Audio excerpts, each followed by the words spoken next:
Навистина 6 август 2016 година ќе остане како трагичен ден во Стајковци и околните места, кои беа погодени од големото невреме.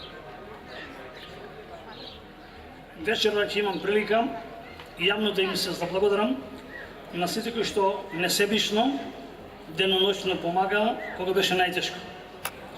Доброволци, волонтери, припадници на Министерството за внатрешни работи, на армијата, на Центарот за управување со кризи, Дирекцијата за заштита и спасување, брзата помош, противпожарната служба, Црвениот крст, како и фирми, граѓански здруженија од сите краеви на Скопје и Македонија, уште вечерта беа присутни во најзагрозените подрачја и дадоа се од себе за да се санираат штетите по поплавата кои го зафатија Скопскиот регион, од кои најпоподни беа Стајковци, Сингелич, Страшници, Смилковци, Срешево и Брњанци.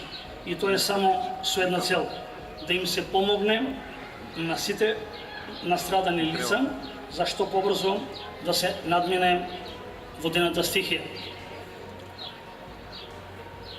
Сите доброволци, сите вечера овде присутни, лично добро се знае. Јас потекнувам од Стајковци. Еден бев заедно со вас таа вечер, кој што на 6 август со своји очи ја види и ја осети таа несреќа. Јас заедно со моите сограѓани со вас, надлежните служби, уште вечерта бевме на лице место, онаму каде што беше најкритично. Состојбата беше страшна. Кал, превртени автомобили, уништени домови, можеше да се види тага и болка по своите блиски, по своите домови. Градени со години, а ги изгубија за еден миг.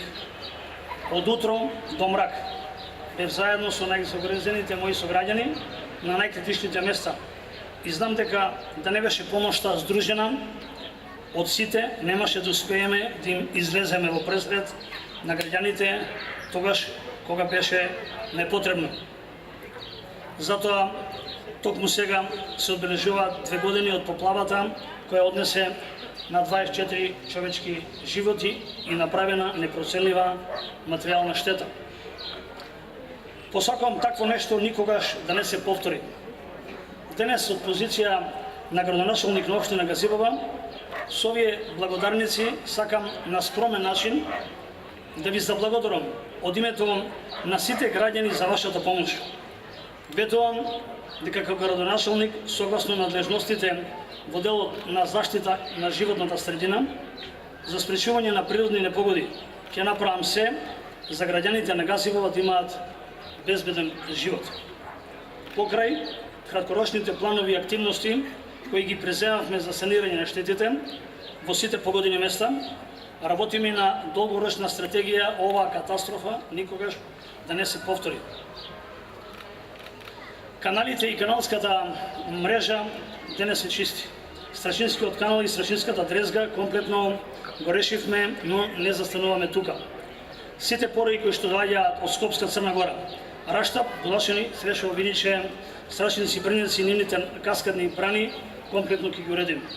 Нов ободен канал на северната заобиколница што како техничка документација ја обезбедивме од Министерството за животна средина и од буџетот на општина Газибова со цел сите порои и речни корита да завршат во него и трајно да се реши проблемот со можните идни катастрофи.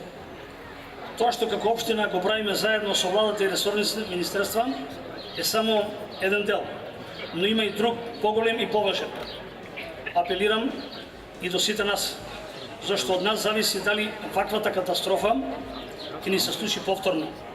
Да ги чуваме нашите убави шуми на Скопска Црна Гора, наместо да ги сечеме неконтролирано. Токму затоа тој предел го прогласивме за ерозивно подрачје, заштитувајќи над 3500 хектара од шумскиот предел од сеча. Да ги чуваме и одржуваме каналите и каналските системи, наместо да ги заградуваме или претвараме во отпадни зони. Од нас и од нашата совест и почит кон природата зависи дали ќе успееме да спречиме нова ваква катастрофа. Уште еднаш благодарност до сите доброволци, волонтери, фирми и граѓански здруженија. Оние кои помогнаа со својот труд, со својата механизација, оние кои испраќаат СМС пораки, организира и донира на пунктовите низ цела Македонија. За сите знаени, а особено на сите незнаени хумани луѓе, кои помагаат за брзо и ефикасно да се действува во санирањето на штетите и да се помогне кај што е потребно. И секако, немаше да успееме без поддршка на голем број медиуми и новинари кои постојано информираат за состојбата на терен и чии истории допреа до безброј луѓе и организации. Домаќинства кои се вклучија во спасувачките акции на терен. Свој удел за масовната помош имаат и социјалните мрежи, особено твитерџиите кои уште ноќта и наредните денови организираат донаторски акции на повеќе пунктови низ Скопје. Го имате мојот поклон до земја и благодарност од мене и граѓаните на мојата општина, вечно ќе ве паметиме.